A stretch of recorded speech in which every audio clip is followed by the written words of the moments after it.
ஓம் ஸ்ரீ சாய்ராம். புரட்டாசி அமாவாசை மகாலயபட்ச அமாவாசை எனப்படுகிறது. மகாலயபட்சம் என்பது இந்த அமாவாசைக்கு முந்தைய நாட்கள், அதாவது ஆவணி மாத பௌர்ணமிக்கு அடுத்து பிரதமையில் தொடங்கி அமாவாசை உள்ள நாட்கள்.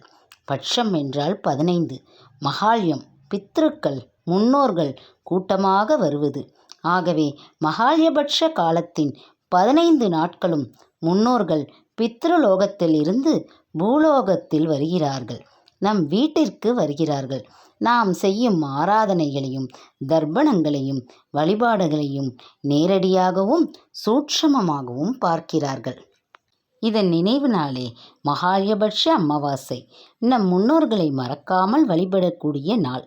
இதுவரை முன்னோர்களை நாம் சரியாகவும் முறையாகவும் வணங்கி இருந்தாலும் வணங்காமல் போனாலும் புரட்டாசி மகாலயபட்ச அமாவாசையில் மறக்காமல் முன்னோர்களை வணங்க வேண்டும், வழிபட வேண்டும், தர்ப்பணம் செய்ய வேண்டும். அவர்களுக்கு அவர்களின் பெயரை 3 முறை சொல்லி எள்ளும் தண்ணீரும் அர்க்கயம் விட வேண்டும்.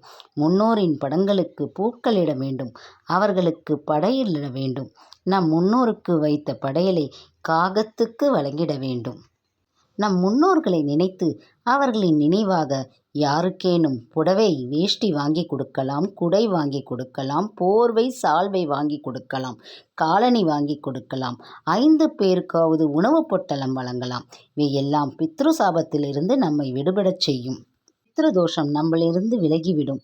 பித்ருக்களின் பரிபூர்ணமாக ஆசியை பெறலாம். இதுவரை வீட்டில் இருந்த தரித்திரம் விலகும். சுபிக்ஷம் இல்லத்தில் குடிகொள்ளும். தடைப்பட்டிருந்த மங்கள காரியங்கள் இனிதே நடைபெறும்.